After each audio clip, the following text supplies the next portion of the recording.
Tu connais les poupées Reborn? J'en ai entendu parler, les satanites. Les poupées qui Alors non, ça je sais pas. Ah, c'est pas ça. Alors les poupées Reborn. Ah non, rien à voir. Ah, je confonds. Non, c'est les vrais bébés réalistes. Oui, c'est les poupées réalistes. Ah oui, ok. Elles ressemblent donc en tout point à un Ouais. vrai bébé. Généralement, ces poupées, elles étaient utilisées à la base à des fins thérapeutiques.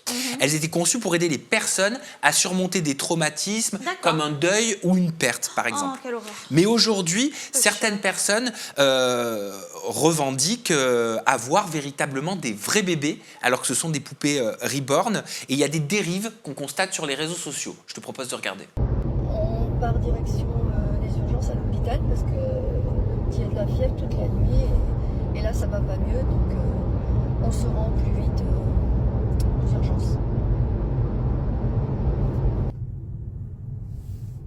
Donc voilà, ici maintenant on dit d'attendre ici. Je découvre cette vidéo, pardon pour ma réaction, mais parce que je l'avais jamais vue avant. Donc voilà, c'est une réaction spontanée que j'ai. Qu'est-ce que tu en penses? Alors, j'aimerais avoir le contexte avant de répondre. Est-ce que ces femmes-là ont perdu un bébé? Est-ce qu'il y a un contexte particulier? Est-ce qu'elles ne peuvent pas avoir d'enfants? Alors ça, on ne le sait pas.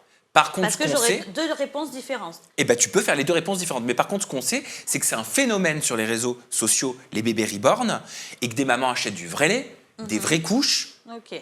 Certaines Alors, vont même aux urgences ou à l'hôpital, ont le comportement de mamans qui ont des vrais bébés. Alors là, je découvre avec toi que ça pouvait aller aussi loin. Alors, je ne peux pas imaginer ce que ça doit faire de perdre un enfant. Je pense qu'on ne s'en remet jamais. Et...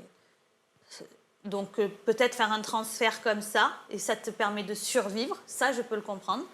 Maintenant, là, le coût des urgences, tout ça, saturer des urgences pour une poupée, je pense qu'elle fait du buzz. Je pense qu'après, elle part en fou rire. Et je ne pense pas que ça soit réel. Tu ne peux pas amener une poupée aux urgences alors qu'on est réellement saturé. Pardon, je suis désolée. Non, alors qu'on est réellement saturé pour des vrais cas d'urgence. Je pense qu'elle veut faire un buzz pour la vidéo. Je pense pas que tu peux amener consciemment une poupée aux urgences, tu vois ce que je veux dire? Ils vont lui dire quoi? Mais attendez, là, il y a un bébé qui a 40 de fièvre, vous croyez quoi? Vous nous bouchez l'entrée, dégagez. Mais si on ne prend pas le cas extrême et qu'on prend uniquement les mamans de bébés reborn qui achètent des vrais vêtements pour un faux bébé, mais en fait, je du sais pas vrai si lait elles pour un peuvent pas faux avoir bébé. d'enfants et que ça leur permet de vivre. Ça, je pourrais comprendre dans le sens où elles peuvent pas avoir d'enfants et tu vis ça au plus proche parce que ça a l'air réaliste.